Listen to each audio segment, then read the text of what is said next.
Tout à fait. Donc, l'affaire Elf, c'est soldé, ça y est. Oui.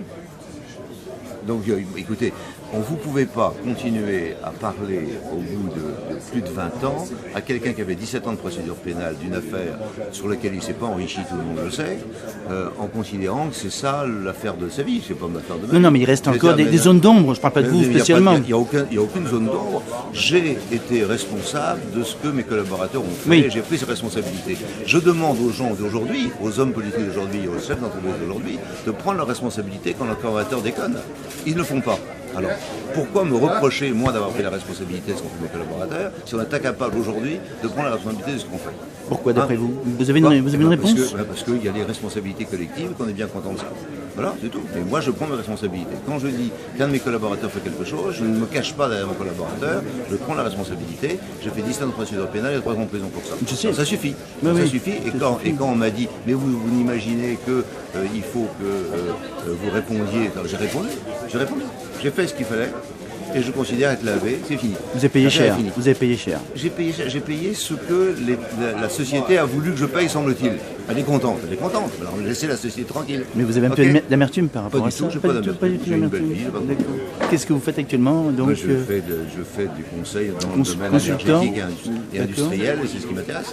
Comme vous avez pu remarquer, tout à fait. Ces sujets m'intéressent. Et vous envisagez peut-être un jour de reprendre une entreprise, non? Si jamais on demande. Enfin, après l'âge aidant, on commence à... En Afrique, par exemple, non? Non. Vous étiez pour quelle raison en Afrique? Pour des raisons consultants, voilà. Professionnels. Je sortais des locaux du président de la République ivoirienne, donc j'étais de toute façon officiellement là-bas. Et donc j'ai été kidnappé et racketté. C'est une histoire poisseuse que je raconte dans le livre. Donc, tout à fait. Remettez-vous au livre, je fais 4 chapitres sur le sujet. Tout à fait. Qu'est-ce que vous pensez actuellement? Les Français ont confiance. Qu'est-ce qui se passe? Les Français sont pessimistes. Ça, c'est quand même, on le voit tous les jours. C'est-à-dire que l'ensemble du monde politique et médiatique conduit au pessimisme. N'est pas crédible. Oui. Pas crédible. Regardez, c'est une petite phrase de Le Pen, regardez le scandale. On est dans la politique aujourd'hui du slogan et on a oublié le concept et la réalité.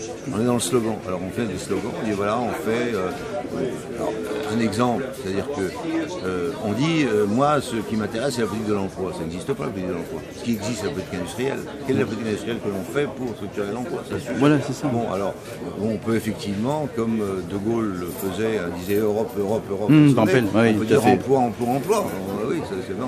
Malheureusement, c'est pas le sujet. Le sujet, c'est qu'est-ce qu'on fait comme industrie et quelle est la politique industrielle qu'on a.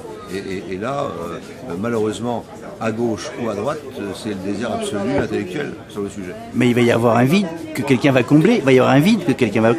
Non, aujourd'hui... la nature a horreur du vide, vous le savez. La nature a horreur du vide, c'est-à-dire que le vide va s'installer. C'est ça qui est...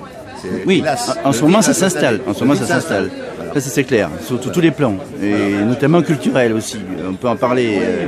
C'est quand même. Il est normal qu'à partir du moment où il n'existe plus de politique, le vide politique s'installe. Il n'y a rien d'anormal. Où sont nos valeurs alors, monsieur Lefebvre-Prigent? On les a perdues un petit peu?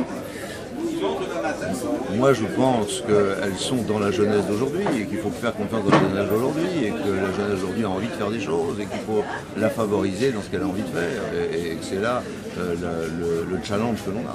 C'est arriver à ce que notre jeunesse qui se cultive, notre jeunesse qui est compétente, puisse réaliser les affaires qu'elle a envie de réaliser. Il y en a, et j'en aide et j'essaie de favoriser l'éclosion de talents dans le domaine qui est le mien, mais avec difficulté, puisque on n'arrête pas, par exemple, dans mon domaine qui est le pétrole, vous allez avoir du pétrole pendant 150 ans encore au moins, on bassine tous les matins que c'est la fin du pétrole, ce qu'il faut, donc c'est compliqué. Mais aujourd'hui, vous avez un déficit effrayant entre les emplois qui sont disponibles et les qualifications. Alors qu'est-ce qu'on fait? On a raté effectivement notre politique industrielle, c'est-à-dire qu'on n'a pas mis en face des qualifications que nous avons et qui sont les qualifications du futur. Nous n'avons pas mis les jeunes nécessaires. Et on va les importer. Est-ce qu'aujourd'hui un manœuvre peut terminer vice-président d'une compagnie pétrolière par exemple, qui démarre comme manœuvre, comme c'était le cas à Schlumberger? Je parle de quelque chose que je connais. Oui. L'impossible. Hélas, on n'en est plus là. Il n'y a plus d'ascenseur social. C'est dommage. Vous le savez bien. C'est dommage. Ah oui, on regrette tous, je crois. Oui, mais c'est ce que je disais au départ de cet entretien. Oui. C'est-à-dire que vous avez des gens qui s'estiment légitimes à direction d'entreprise et qui, pour moi, sont illégitimes. Donc il faut arriver à quel est le concept de la légitimité de celui qui a la compétence et qui s'est motivé. C'est ça le sujet. C'est QFD, votre livre donc s'appelle Le Mouton Noir, 40 ans dans les coulisses de la République. Voilà. C'est à la fois un livre d'avenir et de passé. Absolument. Merci.